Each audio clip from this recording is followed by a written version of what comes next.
BJP ఓడగొట్టడం కోసం వాళ్ళు కాంగ్రెస్ పార్టీకి మద్దతు చేస్తా ఉన్నారు.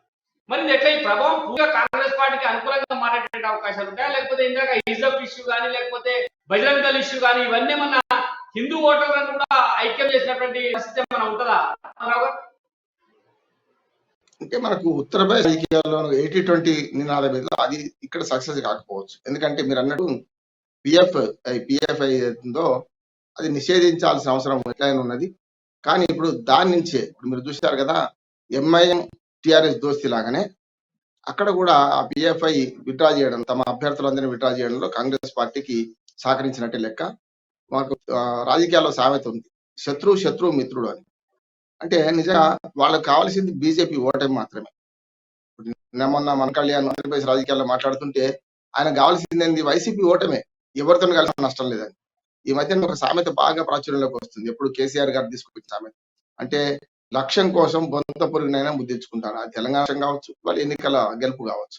అందుకని వాళ్ళందరూ ఏం చేస్తున్నారంటే తమ లక్ష్యం కోసం ఎవరితోనైనా కలుస్తారు. సిద్ధాంతాలు ఏముండవు, సిద్ధాంతాలు ఏముండవు.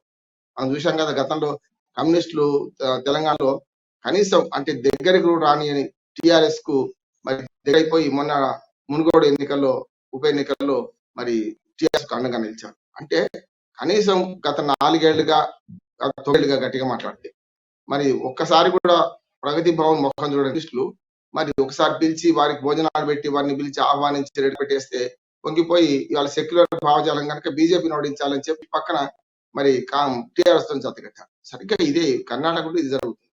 సెక్యులర్ కర్ణాటకలో ఒక దురదృష్టం ఏంటంటే సెక్యులర్ పార్టీలన్నీ ఒక దిక్కు లేవు, బీజేపీ ఒక దిక్కున్నాయి. ఇవన్నీ ఏమైందంటే రేపు జేడిఎస్ కూడా సెక్యులర్ పార్టీకి చెప్పుకుంటూనే తాను ఎవరితో అవకాశం ఉంటే వారితో కలుస్తున్నారు. చూశాం కదా మనం, గతంలో కాంగ్రెస్ తో ప్రభుత్వం చేశారు, దెబ్బతిన్నారు. ఈసారి బీజేపీకి కనుక అట్లా అవకాశం వస్తే తప్పనిసరి జేడిఎస్ కుమారస్వామి గారు బీజేపీతో కలుస్తారని నేను అంటున్నాను. అందుకని ఇక్కడ పిఎఫ్ఐ నిషేధం అనేది అంశం ముందుకు వచ్చింది. బజరంగ్ బల్ నిషేధం కూడా ముందుకు వచ్చినప్పుడు ఇవాళ హనుమంతుడు హీరో అయిపోయాడు. కర్ణాటక ఎన్నికల్లో హనుమంతుడు హీరో అయిపోయాడు. హనుమాన్ చాలీసా మరి ముందుకు వచ్చింది. అందుకని దేశవ్యాప్తంగా రాజకీయాల్లో ఒక ట్రెండ్ అంటుంది ప్రసాదరావు గారు.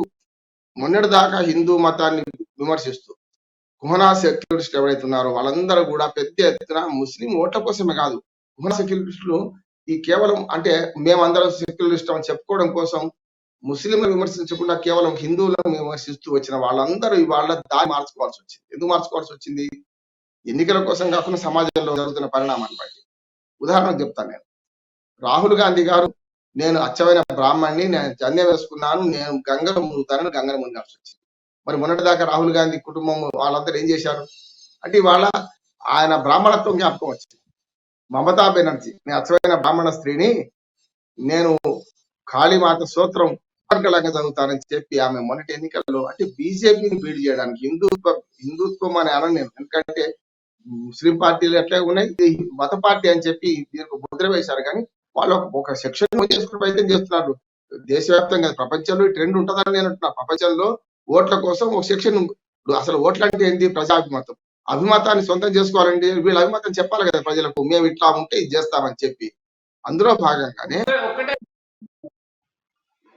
ఒకటే అంశం రామ్మోహన్ రావు గారు ఏంటంటే కర్ణాటకలో ఈ మీరు అన్నటువంటి మతం ప్రభావం పనిచేస్తే మనకైతే స్పష్టంగా అర్థమవుతుంది మైనారిటీలు అందరూ కాంగ్రెస్ వైపు పోయిందని చెప్పి. అట్లనే మెజారిటీ హిందువులలో ఏమైనా యూనిటీ వచ్చి బీజేపీకి లాభం జరిగేటువంటి అవకాశం ఉన్నదా? ఖచ్చితంగా నేను అదే అంటున్నాను. అంటే ఇవాళ హిందుత్వాన్ని ఎత్తుకొని పార్టీ లేదని నేను అంటున్నాను. అందుకని అంటే అనివార్యం అయితే, ఎన్నికల అనివార్యత వస్తే ఓటు బ్యాంక్ రాజకీయాలలో ఎంత పనికైనా రాజకీయ పార్టీ దిగజారుతాయి.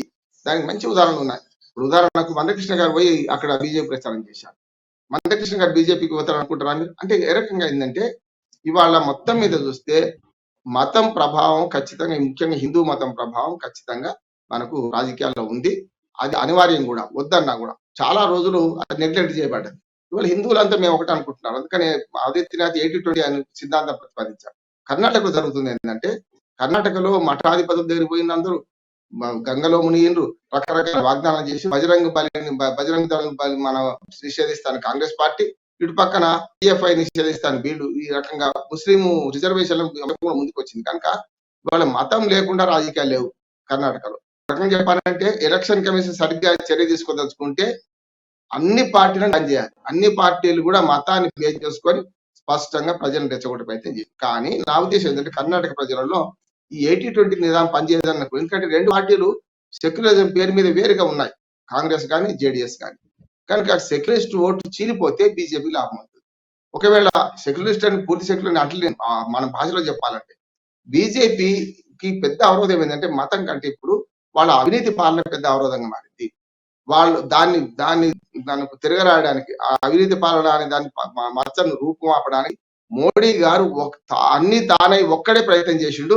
ఆ ప్రయత్నంలో సఫలీకృతం కాలేకపోతున్నాను నేను అనుకుంటున్నాను. ఎందుకంటే అంతకంటే పెద్ద